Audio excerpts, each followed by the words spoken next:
हर हर महादेव। सावन में इस तरह करे भगवान शिव की पूजा और बरतें ये सावधानियां, भोलेनाथ होंगे प्रसन्न।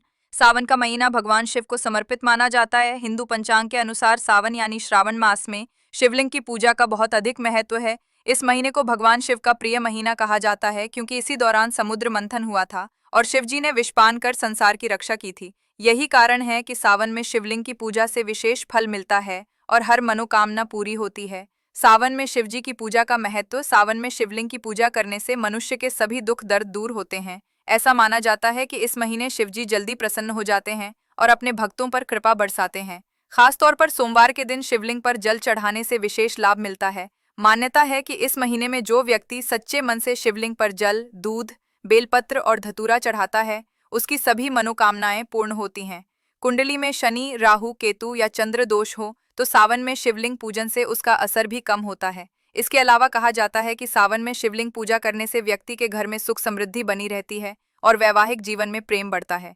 कुमारी कन्याएं भी सावन में शिवलिंग पूजन और व्रत करती हैं ताकि उन्हें मनचाहा वर मिल सके। सावन में शिवलिंग पूजा की विधि। अब जानते हैं कि सावन में शिवलिंग की पूजा कैसे करनी चाहिए। पूजा की विधि बहुत आसान है, बस सच्चे मन और श्रद्धा से पूजा करना जरूरी है। स्नान करके स्वच्छ वस्त्र पहने। सावन के महीने में सुबह जल्दी उठकर स्नान करें। स्नान के बाद साफ सुथरे वस्त्र पहनें। अगर आप सोमवार का व्रत रख रहे हैं तो व्रत का संकल्प भी लें। शिवलिंग पर जल और दूध चढ़ाएं। सबसे पहले शिवलिंग पर गंगा जल चढ़ाएं। गंगा जल न हो तो साफ पानी भी इस्तेमाल कर सकते हैं। इसके बाद दूध, शहद, दही, घी और शक्कर से शिवलिंग का अभिषेक करें। इन सभी चीजों को मिलाकर पंचामृत बनता है जो बहुत शुभ माना जाता है। बेलपत्र अर्पित करें। शिवलिंग पर बेलपत्र चढ़ाना बहुत ही पुण्यकारी माना जाता है। ध्यान रखें कि बेलपत्र ताजे हों और उस पर चंद्र बना हो। बेलपत्र शिवजी को अत्यंत प्रिय है। धतूरा और भांग चढ़ाएं। शिवलिंग पर धतूरा, भांग और आक का फूल चढ़ाना भी शुभ माना जाता है। ये चीजें भगवान शिव को बहुत पसंद है। फूल और फल चढ़ाएं।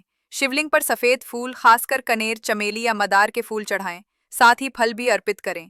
दीपक और धूप जलाएं। शिवलिंग के सामने दीपक। हरी सब्जियों का सेवन करने वालों को बैंगन खाने से भी परहेज करना चाहिए। दरअसल बैंगन को एक अशुद्ध सब्जी माना जाता है, इसी कारण लोग द्वादशी और चतुर्दशी पर बैंगन नहीं खाते हैं।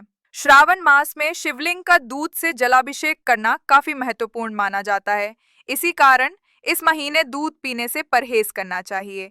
भाद्र मास में दही की तरह सावन में दूध से परहेज करना चाहिए। भगवान शिव को बेलपत्र, भांग और धतूरा काफी प्रिय है, लेकिन पूजा के वक्त कुछ खास चीजें चढ़ाने से बचना चाहिए। शिवलिंग पुरुष तत्व से संबंधित है तो उस पर हल्दी नहीं चढ़ानी चाहिए। किसी का अपमान न करें और किसी भी प्रकार के बुरे विचार मन में नहीं लाना चाहिए।